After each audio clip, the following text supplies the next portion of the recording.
Welcome to sociology classes. मैं हूं आपका दोस्त शिबू। आज हम डिस्कस करने वाले हैं सोशल चेंज के बारे में। हम सभी सोसाइटी का हिस्सा है और सोसाइटी में जो चेंज है ये हमें हरदम देखने को मिलती है। जो पुराने 100 साल पुरानी जो सोसाइटी थी और आज के वक्त में जो सोसाइटी है ये दोनों में बहुत अंतर है। ये सारे चीज़ें हमारा सोशल चेंज का पार्ट है। इस वजह से सोसाइटी को समझने के लिए सोसाइटी का चेंज को भी समझना ज़रूरी है। आज के क्लास में इसी सोशल चेंज के बारे में हम पढ़ेंगे। यहाँ पर हम देखेंगे सोशल चेंज का मतलब क्या है, सोशल चेंज के लिए अलग अलग जो थ्योरीज है इनको हम डिस्कस करेंगे। अब ये जो सोशल चेंज के थ्योरीज है ये बहुत इंपॉर्टेंट है, क्योंकि यहाँ पर हम बहुत सारे छोटे छोटे डिटेल्स भी देखेंगे जिसके द्वारा हम बाकी आगे जो भी चीज़ें पढ़ेंगे उनके साथ बहुत सारा रिलेशन यहाँ पर रहेगा। तो इस पोर्शन को थोड़ा अच्छी तरीके से देखिएगा। फिर हम देखेंगे फैक्टर्स ऑफ सोशल चेंज। तो सोशल चेंज यानी कि सामाजिक परिवर्तन। समाज में जो भी परिवर्तन आता है इसको ही हम सामाजिक परिवर्तन या फिर सोशल चेंज कहते हैं। सोशल चेंज को बहुत सारे अलग अलग स्कॉलर्स ने डिफाइन किया है, लेकिन इनमें से हम सिर्फ एक ही डेफिनेशन पढ़ेंगे जिसके द्वारा हम इस सोशल चेंज को डिफाइन करेंगे। विल्बर्ट मोरे ने सोशल चेंज को डिफाइन किया था। उन्होंने कहा है, social change is a significant alteration in structure over time in behaviour patterns and culture including norms and values. यानी कि सोशल चेंज एक ब्रॉड चीज़ है, बहुत बड़ी चीज़ है। यहाँ पर जब हमारे सोसाइटी का स्ट्रक्चर में बदलाव होती है तब इसको हम सोशल चेंज कहते हैं। स्ट्रक्चर के साथ साथ लोगों का जो बिहेवियर पैटर्न है, कल्चर है, ये भी बदलता है और साथ ही साथ नॉर्म्स एंड वैल्यूज में भी हमें बदलाव देखने को मिलती है। जब ये सारी चीज़ें होती है तब हम इसको कहते हैं सोशल चेंज। सोशल चेंज का दो ब्रॉड एस्पेक्ट्स है, एक है स्ट्रक्चरल चेंज, दूसरा है कल्चरल चेंज। हम सोशल चेंज में जो स्ट्रक्चरल चेंज है वो सोसाइटी का जब स्ट्रक्चर में बदलाव आ जाता है, जो स्ट्रक्चर पहले के समय पे था आज के समय में जो बदलाव आया है उस तरीके का बदलाव को हम कहते हैं स्ट्रक्चरल चेंज। हम अगर पुराने ज़माने की सोसाइटी की बात करते हैं तो वहाँ पर बेसिकली रूरल सोसाइटीज़ थी जहाँ पर लोग एग्रीकल्चर के ऊपर डिपेंडेंट होते थे। जॉब्स इतना ज़्यादा नहीं थी, वहाँ पर सारी चीज़ें एग्रीकल्चर के ऊपर बेस्ड थी। लेकिन धीरे धीरे बदलता गया सोसाइटी का स्ट्रक्चर। यहाँ पर जॉब्स अलग होने लगे, लोगों का बिहेवियर इसके वजह से बदलने लगा। यहाँ पर लोगों के बीच में जो रिलेशनशिप है वो भी अलग होने लगा। यहाँ पर हम अर्बनाइजेशन, इंडस्ट्रियलाइजेशन, ये सारे चीज़ें देखते हैं जिसके वजह से हमारा सोसाइटी के स्ट्रक्चर में बदलाव आ गया। इसको हम स्ट्रक्चरल चेंज कहते हैं। दूसरा है कल्चरल चेंज, यानी कि लोग किस तरीके से बिहेव कर रहे हैं। यहाँ पर लोगों का कल्चर में किसी तरीके का अगर चेंज है वो हो जाएगा कल्चरल चेंज। जैसे यहाँ पर महिलाओं के तरफ हमारा जो सोच है, सोच में बदलाव आ रहा है, बहुत सारे चेंजेस आई है। पहले हम बहुत कॉन्जर्वेटिव तरीके से सोचते थे, आजकल महिलाओं को इतना कॉन्जर्वेटिव तरीके से हम नहीं सोचते हैं। हमारे लोगों के सोच में बदलाव आया है। फिर यहाँ पर कास्ट सिस्टम को लेकर भी चेंजेस आए हैं। पहले बहुत ही छुआछूत की बातें की जाती थी, किसी भी एक कास्ट को बहुत ही निचले दर्जे का हिस्सा दिया जाता था, लेकिन ये सारे चीज़ों में भी बदलाव आती जा रही है। फैमिली के पैटर्न, लोगों का सोशल वैल्यूज, ये सारी चीज़ें में हमें बदलाव देखने को मिलती है और ये सारे चीज़ें हमारा कल्चरल चेंज का पार्ट है। अब ये जो चेंजेस की बात हम कर रहे हैं, ये चेंजेस दो रीजन के वजह से आ सकती है। एक है एंडोजेनस फोर्स, दूसरा है एक्सोजेनस फोर्स। जब सोसाइटी के अंदर में किसी भी बदलाव के वजह से वहाँ पर बदलाव आती है, चेंजेस आती है, तब इसको कहा जाता है एंडोजेनस फोर्स। जैसे सोसाइटी में किसी भी चीज़ को लेकर लोगों के बीच में मूवमेंट, जैसे हम अगर इंडिया की बात करें, यहाँ पर कास्ट सिस्टम को ख़त्म करने के लिए बहुत सारे मूवमेंट्स किए गए थे। ये इंडिया के अंदर ही किया गया है। इसके सोसाइटी को बदलाव करने के लिए यहाँ पर अंदर में ही बहुत सारे आंदोलन किए गए थे। इसके अलावा भी हमारे आइडियाज़, वैल्यूज़ में भी बहुत सारे बदलाव आती रहती है एंडोजेनस फोर्सेस के वजह से। दूसरा जो फोर्स है वो है एक्सोजेनस फोर्स। जब बाहर की किसी एक घटना हमें बदलती है या फिर उसका आइडिया, उस बाहर के कंट्री के आइडिया के वजह से हमारा कुछ चेंजेस आती है, तब इस तरीके का फोर्स को एक्सोजेनस फोर्स हम कहते हैं। जैसे इंडस्ट्रियलाइजेशन के वजह से इंडस्ट्रीज फैल रही थी, इसके वजह से हमारा इंडिया में भी हमें बहुत ज़्यादा चेंजेस देखने को मिली थी। तो ये एंडोजेनस और एक्सोजेनस दोनों तरीके के फोर्स हमारे सोसाइटी के बदलाव के कारण है। अब सोशल चेंज की अगर हम सोर्सेस की बात करें, बहुत सारे सोर्सेस के वजह से हमारे सोसाइटी में सोशल चेंज आ सकती है। इनको हम मेनली 5 टाइप्स में डिवाइड कर सकते हैं: environmental, technological, economic, political, cultural. Environmental sources के वजह से हमारे सोसाइटी में बदलाव आ सकते हैं। एनवायरनमेंट में अगर किसी तरीके का बदलाव आता है तो इसके वजह से हमारे सोसाइटी में भी बदलाव आता है। जैसे अगर कोई भी एक जगह है खेती करने वाली, अगर वहाँ पर इस तरीके का बदलाव आ गया कि वहाँ पर खेती नहीं हो सकती, तो लोगों का जो बिहेवियरल पैटर्न है या फिर उनका जो स्ट्रक्चर है उसमें ही बदलाव आ जाएगी। लोग वहाँ से दूर किसी जगह पर जाके बसने लगेंगे या फिर एग्रीकल्चर को छोड़कर दूसरे किसी तरीके का चीज़ों के बारे में वो लोग ऑल्टरनेटिव सोचेंगे। तो एनवायरनमेंट बहुत ज़्यादा मैटर करता है। फिर हम देखते हैं टेक्नोलॉजी। टेक्नोलॉजी के वजह से बहुत ज़्यादा चेंजेस देखने को मिलती है। खासकर अगर आज के टाइम की बात करें तो ज़्यादातर चीज़ें टेक्नोलॉजी के द्वारा ही चलती है। हम जो ये क्लासेस कर रहे हैं ये भी इसी टेक्नोलॉजिकल चेंज का ही पार्ट है। टेक्नोलॉजी के वजह से पहले के टाइम पर लोग सारे मैन्युअली काम करते थे। यहाँ पर जो ज़्यादातर काम थी वहाँ पर टेक्नोलॉजी बेस्ड नहीं थी, लोग हाथ से ही करते थे। लेकिन टेक्नोलॉजी के इम्प्रूवमेंट के साथ साथ लोग टेक्नोलॉजी को ज़्यादा यूज़ कर रहे हैं। लोग घर बैठकर भी बहुत सारे काम कर पाते हैं। ऑफिसेस में आप लोग टेक्नोलॉजी को यूज़ कर ही काम होता है। तो यहाँ पर इस सारी चीज़ों के वजह से भी लोगों के में बदलाव हमें देखने को मिलती है।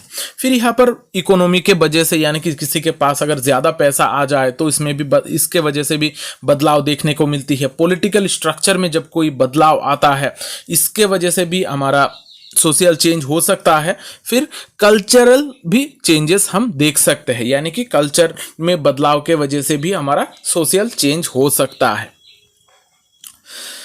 अब देखते हैं approaches to understanding social change, यानी कि सोशल चेंज को हम किस तरीके से समझ सकते हैं। यहाँ पर बहुत सारे अलग अलग थ्योरीज है इस सोशल चेंज को रिलेटेड। यहाँ पर जो थ्योरीज है मेनली 4 तरीके का थ्योरीज हमें देखने को मिलते हैं सोशल चेंज के related: evolutionary theories, cyclical theories, structural functional theories और कॉन्फ्लिक्ट थ्योरीज। ये जो थ्योरीज है ये हमें बताती है कि समाज में किस तरीके का परिवर्तन होता है, किस तरीके का परिवर्तन हो सकते हैं। यहाँ पर ये थ्योरीज इस वजह से ज़्यादा इम्पोर्टेंट है क्योंकि ये जो थ्योरीज है आप जब तक सोशियोलॉजी पढ़ते जाओगे ये थ्योरीज में छोटे बड़े ये जो पॉइंट्स है ये आपको हर जगह पर मिलती ही जाएंगी। तो ये चीज़ को थोड़ा अच्छी तरीके से, ये थ्योरीज को थोड़ा अच्छी तरीके से समझने की कोशिश कीजिएगा।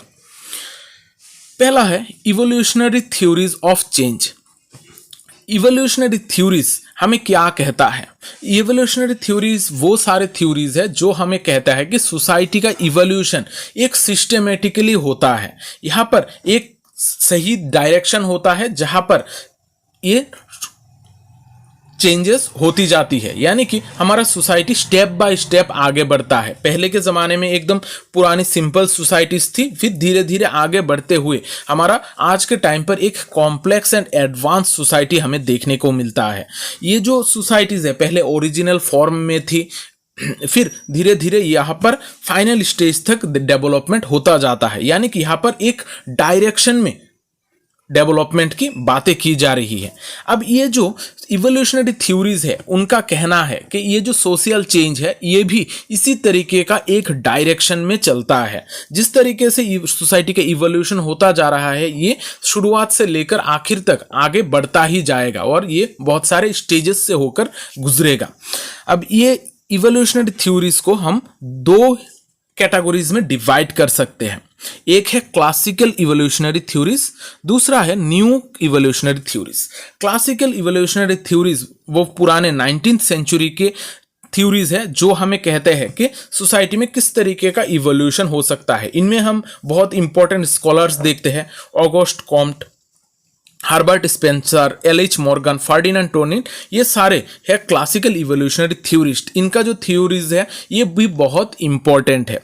फिर हम देखते हैं न्यू इवोल्यूशनरी थ्योरीज, यानी कि ये 20th सेंचुरी में इंट्रोड्यूस किया गया था ये न्यू इवोल्यूशनरी थ्योरीज को। ये क्लासिकल इवोल्यूशनरी थ्योरीज से आगे बढ़कर कल्चर को भी इसके साथ इंक्लूड कर लेते हैं। इनमें हम देखते हैं जूलियन स्टीवर्ट, लेस्ली व्हाइट, ये सारे थ्योरिस्ट को। अब एक दो एग्जाम्पल देखते हैं ताकि हम चीज़ों को और भी बेहतर तरीके से समझ पाए।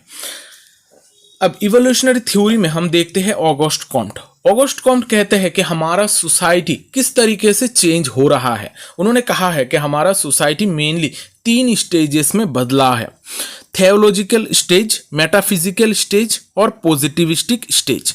थियोलॉजिकल स्टेज जहां पर पहले के टाइम पर हमारा रिलीजियन सबसे ज़्यादा डोमिनेट करता था। किसी भी चीज़ को डिफाइन करने के लिए लोग रिलीजियन का ही सहारा लेते थे। फिर धीरे धीरे मेटाफिजिकल स्टेज आया जहां पर रिलीजियन का इन्फ्लुएंस धीरे धीरे कम होने लगा, लोग चीज़ों को नेचर के साथ रिलेट करने लगा। फिर तीसरे स्टेज में आए पॉजिटिविस्टिक स्टेज जहां पर लोग साइंटिफिक तौर तरीकों से रीजनिंग यूज करके सोचने लगे। यानी कि हमारा जो समाज में परिवर्तन है ये इस तरीके से एक एक स्टेज से होकर गुजरता है। ये ऑगस्ट कॉम्ट कहते हैं। फिर है एल.एच. मॉर्गन। एल.एच. मॉर्गन ने ह्यूमैनिटी या फिर ह्यूमन सिविलाइजेशन किस तरीके से आगे बढ़ता है इसके बारे में बातें की है। उन्होंने भी 3 स्टेजेस की बात की है। वहां पर भी बहुत सारे सब स्टेजेस है लेकिन मेनली 3 स्टेजेस की बात की है एल.एच. मॉर्गन ने: सेवेजरी, बार्बारिज्म और सिविलाइजेशन। इस तरीके से होकर हमारा ह्यूमैनिटी गुजरता है। अब ये सारी चीजें जो हमने अभी पढ़ा है ये इवोल्यूशनरी थ्योरीज का पार्ट है जहां पर सोसाइटी का इवोल्यूशन धीरे धीरे किस तरीके से आगे बढ़ता है, डेवलपमेंट होता जाता है, इसके बारे में हमें बताता है। अब देखते हैं साइक्लिकल थ्योरीज। साइक्लिकल थ्योरीज में भी इसी तरीके का अलग अलग स्टेजेस के बारे में बात की जाती है, लेकिन इवोल्यूशनरी थ्योरी के साथ साइक्लिकल थ्योरीज में थोड़ा डिफरेंस है। साइक्लिकल थ्योरीज हमें कहता है कि सोसाइटी एक अलग अलग स्टेजेस में आगे बढ़ती जाती है, लेकिन यहाँ पर एक साइक्लिकल मैनर की बात की जाती है। यानी कि यहाँ पर अगर कोई चीज़ स्टार्ट होती है तो ये घूम फिर कर वापस उसी जगह पर आ जाती है। यहाँ पर फर्स्ट स्टेज में अगर कोई चीज़ घटनाएं घटी है, फिर दूसरे स्टेज में कोई घटना घटेगी, इस तरीके से 3-4 स्टेजेस में वापस पहले के जगह पर आ जाएगी। यानी कि कोई भी चीज़ का अगर स्टार्टिंग होगा तो एंड होगा, वापस से शुरुआत से ही उस सोसाइटी का शुरुआत होगी। यानी कि सोसाइटी में जो बदलाव है वो भी इसी साइक्लिकल मैनर में चलता रहता है। यहाँ पर जो साइक्लिकल थ्योरीज है, साइक्लिकल थ्योरीज में हम मेनली जो कंट्रीब्यूटर्स है वो है Oswald Spengler, Pitirim Sorokin, Arnold Toynbee, Vilfredo Pareto. ये सारे जो स्कॉलर्स है ये साइक्लिकल थ्योरीज हमें बताते हैं कि हमारा सोसाइटी जो है वो साइक्लिकल मैनर में चेंज होता जा रहा है। अब यहाँ पर थोड़ा एग्जाम्पल हम समझ लेते हैं। साइक्लिकल थ्योरीज में हम देखते हैं ऑसवाल्ड स्पेंगलर का थ्योरी। ऑसवाल्ड स्पेंगलर कहते हैं कि हमारा जो सोसाइटी है उसका पहले बर्थ होता है, यानी कि वो बर्न होता है, बॉर्न होता है, फिर ये मैच्योर होता है, फिर धीरे धीरे डीके करने लगता है और एक टाइम ऐसा होता है कि ये जो सोसाइटी है ये खत्म हो जाती है, लेकिन फिर से वापस इसका बॉर्न हम देखते हैं, अलग किसी तरीके से ये सोसाइटी बॉर्न होती है। यानी कि ये जो चीज़ें हैं ये साइक्लिकल मैनर में चलती ही जाती है। बॉर्न, मैच्योर, डीके, डाई, फिर से शुरुआत होगी, बॉर्न, मैच्योर, डीके, डाई, इस तरीके से साइक्लिकल मैनर में चलता रहेगा। फिर हम देखते हैं विल्फ्रेडो पेरेटो का theory. Vilfredo Pareto circulation of elites की बात करते हैं कि हमारे सोसाइटी में जो एलिट्स है वो लोग किस तरीके से साइक्लिकल मैनर में चलते हैं। इसके रिलेटेड आप लोग विल्फ्रेडो पेरेटो के रिलेटेड एक डिटेल क्लास है, वहाँ पर अगर आपको इन्फॉर्मेशन और भी चाहिए तो वो क्लास आप लोग देख सकते हो, आपको प्लेलिस्ट में ये सारी चीज़ें मिल जाएगी। तो विल्फ्रेडो पेरेटो बोलते हैं सर्कुलेशन ऑफ एलिट्स के बारे में। फिर पीट्रिम सोरोकिन थोड़े अलग तरीके का सोशल चेंज के बारे में बातें करते हैं और इसको आप लोग थोड़ा अच्छी तरीके से समझने की कोशिश कीजिएगा।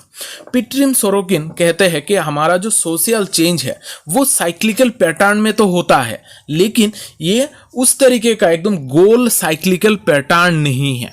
गोल साइक्लिकल पैटर्न के बारे में बात नहीं करते हैं, ये बातें करते हैं पेंडुलम, स्विंगिंग पेंडुलम के बारे में। यानी कि हमारे सोसाइटी में जो सोशल चेंज आएगी वो एक स्विंगिंग पेंडुलम के जैसे होंगी। यानी कि हमारा कल्चर पहले सेंसेट में होगा, फिर ये स्टेज में आएगा, आइडियलिस्टिक स्टेज में पहुंचेगा, फिर ये हो जाएगा आइडियलेशन में। आइडिएशन स्टेज में। इस तरीके से हमारा कल्चर चेंज होता जाएगा, फिर आइडिएशन से वापस आइडियलिस्टिक, आइडियलिस्टिक से सेंसेट। इस तरीके से ये पेंडुलम की तरह ये जो कल्चर है, कल्चर का चेंज है, ये बदलता रहेगा। ये किसी एक साइकिल की तरह भी नहीं घूमेगा या फिर कोई एक पर्टिकुलर डायरेक्शन की तरफ नहीं जाएगा। ये स्विंगिंग पेंडुलम की तरह होता है। ये स्विंगिंग पेंडुलम का जो थ्योरी है ये बहुत ही पॉपुलर है और बहुत सारे एग्जाम में इसके बारे में पूछे जाते हैं। इसके जो 3 स्टेजेस है ये आप लोग अच्छी तरीके से याद रख लीजिएगा, सेंसेट, आइडियलिस्टिक और आइडिएशनल। अब देखते हैं स्ट्रक्चरल फंक्शनल थ्योरीज। स्ट्रक्चरल फंक्शनलिस्ट्स जो होते हैं सोसाइटी के, वो कहते हैं कि हमारा जो सोसाइटी है वो इस तरीके से चलता है कि वहां पर सोसाइटी और जो हमारा ह्यूमंस है या फिर कोई भी ऑर्गेनिज्म है उनमें बहुत सारे सिमिलैरिटीज है। जैसे हमारे बॉडी में बहुत सारे अलग अलग पार्ट्स है, जैसे हाथ है, नाक है, मुंह है, ये सारे चीज़ें हमें देखने में सहायता करता है। अगर कोई भी एक चीज़ फंक्शन नहीं करेगा तो हमारा बॉडी अच्छी तरीके से फंक्शनिंग में नहीं रहेगा। तो हमारा बॉडी का फंक्शनिंग में रहने के लिए हमारा सारे अंग का अच्छी तरीके से काम करना ज़रूरी है। इसी तरीके से हमारा जो सोसाइटी है इसको भी फंक्शन में रहने के लिए इसमें बहुत सारे अलग अलग इंस्टीट्यूशंस है। ये सारे चीज़ें अगर एक साथ बैलेंस में रहेंगे तभी हमारा सोसाइटी अच्छी तरीके से काम करेगा। इसी तरीके से उनका कहना, स्ट्रक्चरल फंक्शनलिस्ट जो होते हैं वो लोग सोसाइटी का चेंज के बारे में इतना ज़्यादा नहीं बातें करते हैं। उनके हिसाब से हमारा सोसाइटी में सारी चीज़ें फंक्शनिंग है। सोसाइटी अगर एक साथ रहेगी तो इसमें अच्छी तरीके का फंक्शन हमें देखने को मिलता है। अब इनके हिसाब से ये जो चेंज है हमारे सोसाइटी में, जो चेंज है, जब सोसाइटी के इक्विलिब्रियम में कोई बदलाव आता है तभी हमारे सोसाइटी में हमें कुछ चेंजेस देखने को मिलती है और ये चेंजेस हमारे सोसाइटी के इक्विलिब्रियम को नष्ट करते हैं, सोसाइटी में प्रॉब्लम क्रिएट करते हैं। और ये जो चेंजेस है, ये चेंजेस जब हमारे कल्चर के साथ इंटीग्रेट हो जाता है तभी ये हमारा सोसाइटी का हिस्सा बन जाता है। इनका कहना है कि हमारे सोसाइटी में चेंजेस जो है 2 तरीके का हो सकते हैं। कुछ चेंजेस है जो है यूजफुल, हमारी सोसाइटी के लिए यूजफुल होंगे, और कुछ चेंजेस है जो हमारे सोसाइटी के लिए यूजलेस होंगे। जो यूजफुल होंगी सोसाइटी के लिए उसको हम एक्सेप्ट करेंगे, ये सारे फंक्शनल होगी हमारे सोसाइटी के लिए। और दूसरी तरफ जो भी चेंजेस हमारे लिए यूजलेस होंगी यानी कि डिसफंक्शनल होंगी, उनको हम रिजेक्ट कर देते हैं, उनको हम एक्सेप्ट नहीं करते हैं। इसी तरीके से हमारा सोसाइटी आगे बढ़ती है और यहाँ पर चेंज को एक्सेप्ट या फिर रिजेक्ट करते हुए हमारा सोसाइटी आगे बढ़ती रहती है। ये स्ट्रक्चरल फंक्शनल थ्योरिस्ट्स का कहना है। अब यहाँ पर हम कुछ इंपॉर्टेंट स्कॉलर्स देखते हैं, जैसे इमाइल डुर्खेम, टेलकट पार्सन। इमाइल डुर्खेम कहते हैं कि हमारा जो सोसाइटी है, सोसाइटी में हमें चेंजेस देखने को मिलती है और यहाँ पर सबसे इम्पॉर्टेंट चीज़ जो है, जो हमारे सोसाइटी के चेंज को बड़ा बनाए रखती है, वो है डिवीजन ऑफ लेबर। हमारे सोसाइटी में बहुत सारे अलग अलग जॉब्स हैं जो एक दूसरे के ऊपर डिपेंडेंट है, यानी कि यहाँ पर बहुत सारे डिवीजन ऑफ लेबर हमें देखने को मिलता है और ये हमें चेंज को देखने का या फिर चेंज को ऑब्जर्व करने में सहायता करता है। फिर हम देखते हैं Talcott Parsons. Talcott Parsons social system के बारे में बात करते हैं। टेलकट पार्सन के हिसाब से हमारे जो सराउंडिंग है, हमारा जो आसपास है, वहाँ पर 3 तरीके का सिस्टम हमें देखने को मिलता है। पर्सनालिटी, ऑर्गेनिज्म एंड कल्चर, ये 3 तरीके का सिस्टम हमें देखने को मिलता है। अब हमारा जो सोसाइटी है, सोसाइटी में ये जो 3 तरीके का सिस्टम है, ये हमारी सोसाइटी का इक्विलिब्रियम बनाए रखने की कोशिश करता है, सोसाइटी को स्टेबल रखने की कोशिश करता है। हमारे सोसाइटी में जो भी सिस्टम्स का जो बाउंड्री है, जब ये बाउंड्री मेंटेन रहता है तभी हमारी सोसाइटी सही ढंग से चलती है। लेकिन जब ये जो बाउंड्रीज होती है, ये बाउंड्रीज जब टूट जाती है, इसको जब हम मेंटेन नहीं कर पाते हैं, तब हमारी सोसाइटी में सोशल चेंजेस आती है। यानी कि सोशल चेंजेस का मेन रीज़न है बाउंड्री ब्रेकिंग। अगर हमारे सोसाइटी के सोशल सिस्टम का अगर बाउंड्री ब्रेक हो गया तब यहाँ पर हमें बदलाव देखने को मिलेंगे। तो यहाँ पर जो स्ट्रक्चरल फंक्शनलिस्ट है वो बेसिकली स्ट्रक्चर और फंक्शन के ऊपर ज़्यादा जोर देते हैं। अब देखते हैं conflict theories. Conflict theories believe करते हैं कि जो हमारा सोसाइटी है, सोसाइटी हमेशा कॉन्फ्लिक्ट में ही रहता है। एक ग्रुप जो डोमिनेट करता है, दूसरा ग्रुप होता है ऑप्रेस्ड ग्रुप। ये जो ऑप्रेस्ड ग्रुप है, अगर ऑप्रेस्ड ग्रुप रिवोल्यूशन लाएगा, ऑप्रेस्ड ग्रुप अपना जो लिविंग कंडीशन है, लाइफस्टाइल है, इसको अगर इंप्रूव करने की कोशिश करेगा, तभी यहाँ पर सोसाइटी में सोशल चेंजेस आएंगे। यानी कि यहाँ पर जो हायर लेवल और लोअर लेवल के बीच में जो तनाव का सिचुएशन है, इसके वजह से हमारा सोसाइटी में सोशल चेंजेस आते हैं। अब ये जो कॉन्फ्लिक्ट थ्योरीज है, उनके हिसाब से सोशल चेंज कांस्टेंट होते हैं। यानी कि हमारा सोसाइटी में हमें सोशल चेंज देखने को मिलता है और इसका रीजन होता है कॉन्फ्लिक्ट। और ये कॉन्फ्लिक्ट हमारी सोशल चेंज के लिए बहुत ज़्यादा ज़रूरी है। सोशल चेंज आता ही है हमारा सोशल कॉन्फ्लिक्ट के वजह से, लेकिन ये जिस तरीके का कांस्टेंट की बातें कर रहे हैं कि एकदम फिक्स्ड रहती है, ऐसा नहीं है। मतलब यहाँ पर कांस्टेंट का मतलब है हमारा सोसाइटी में हरदम हमें कॉन्फ्लिक्ट देखने को मिलता है। हर वक्त हमें किसी ना किसी रीजन के वजह से कॉन्फ्लिक्ट देखने को मिलता है, और ये कॉन्फ्लिक्ट जो होता है ये कॉन्टिन्यूअस होता रहता है। इस वजह से हम इसको बेसिकली कहते हैं ये कांस्टेंट है। लेकिन ऐसा कोई एक फिक्स्ड कॉन्फ्लिक्ट नहीं है जो हरदम एक ही सोसाइटी में रहेगा। यानी कि जैसे हम मान लेते हैं इंडस्ट्रियल रिवोल्यूशन हरदम हर सोसाइटी में होती रहेगी, ऐसी बात नहीं है। ये उस तरीके का कांस्टेंट नहीं है, लेकिन सोसाइटी के हर जगह पर किसी ना किसी तरीके का चेंज हमें देखने को मिलेगा। ये कहते हैं कॉन्फ्लिक्ट थ्योरिस्ट। और ये जो कॉन्फ्लिक्ट थ्योरिस्ट है वो ज़्यादा जोर देते हैं सोशल चेंज के ऊपर। उनके हिसाब से कॉन्फ्लिक्ट के वजह से ही सोशल चेंज आता है। अब यहाँ पर कुछ इंपॉर्टेंट नाम हम देखते हैं कॉन्फ्लिक्ट थ्योरीज में। Karl Marx, Lewis Coser, Ralf Dahrendorf. इन सारे थ्योरिस्ट के रिगार्डिंग मैंने ऑलरेडी डिटेल क्लास करा के रखी है। आप लोग थोड़ा प्लेलिस्ट सेक्शन चेक कर लीजिएगा, वहाँ पर इंपॉर्टेंट थ्योरिस्ट का एक प्लेलिस्ट है, वहाँ पर आपको सारे थिंकर्स का डिटेल क्लासेस मिल जाएंगे। तो यहाँ पर कार्ल मार्क्स जो है वो कॉन्फ्लिक्ट थ्योरी के बारे में बात करते हैं। उन्होंने दो ग्रुप के बारे में बात की है, हैव और हैव नॉट। उनके हिसाब से हमारे सोसाइटी में दो मेन ग्रुप्स है, हैव्स और हैव नॉट्स।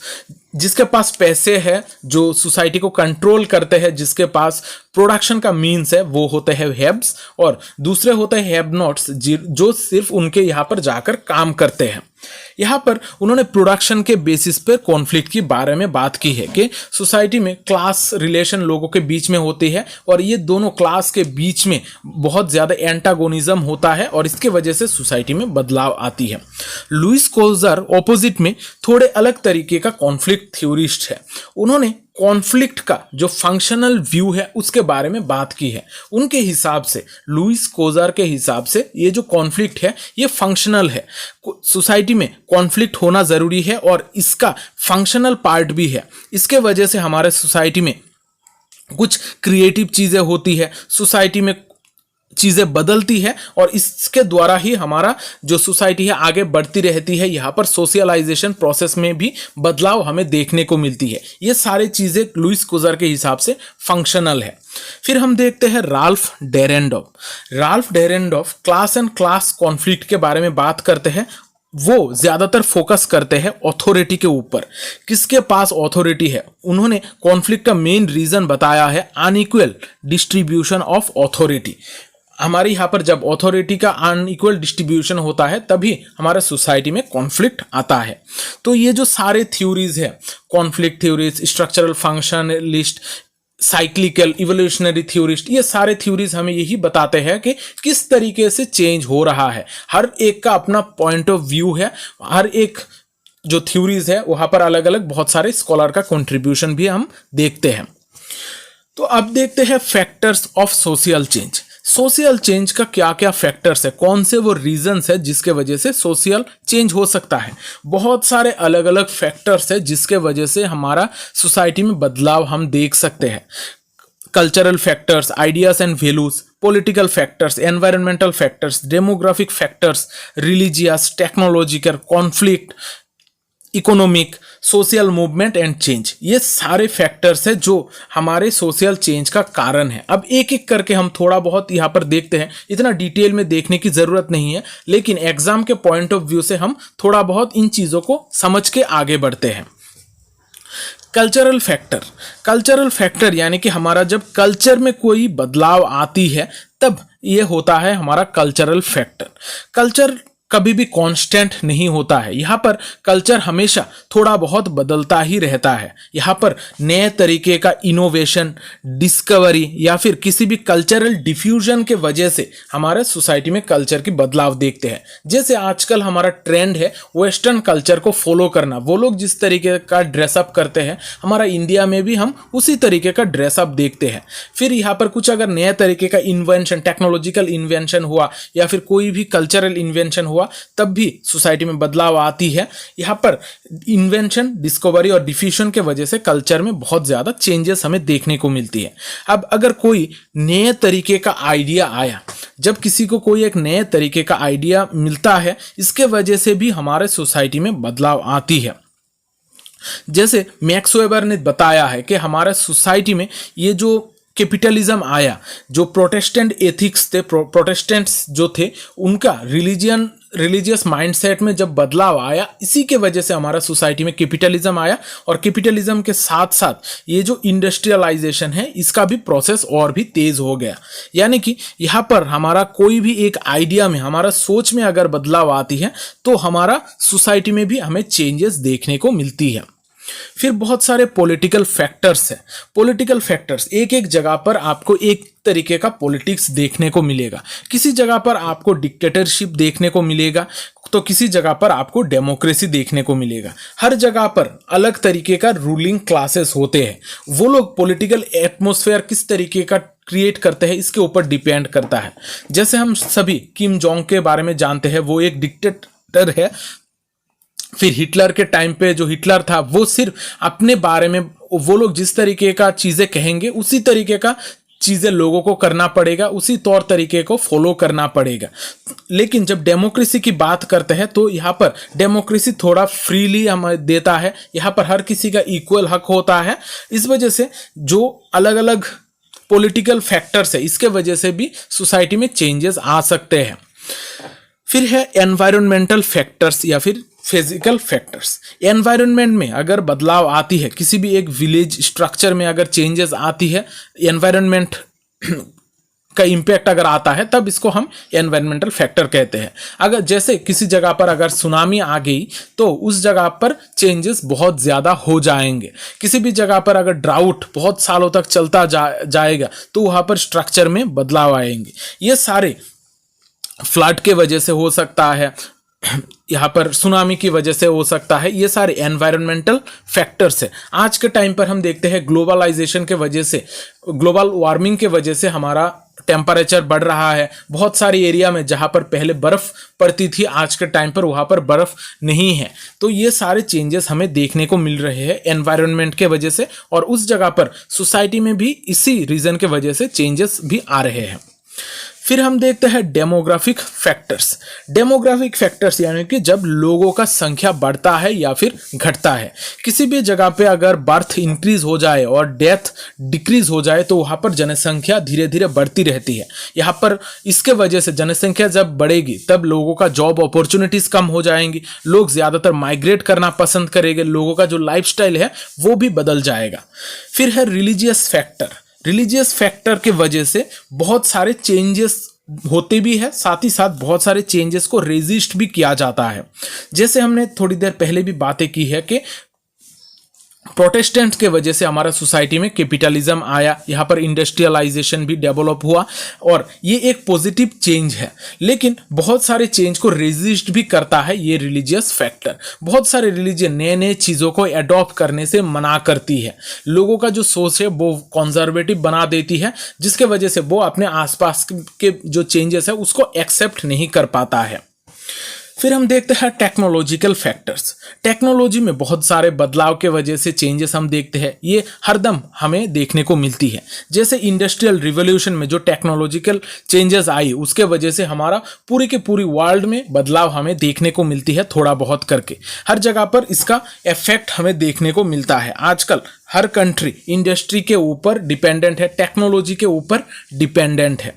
यहाँ पर ऑकबर्न ने एक कॉन्सेप्ट के बारे में बात की थी, वो है कल्चरल लैग। यानी कि जब हमारा सोसाइटी में टेक्नोलॉजी आगे बढ़ जाता है और कल्चर हम आगे नहीं बढ़ता है, तब इस सिचुएशन को कहा जाता है कल्चरल लैग, और इसके वजह से भी सोसाइटी में एक तनाव का सिचुएशन आ सकता है।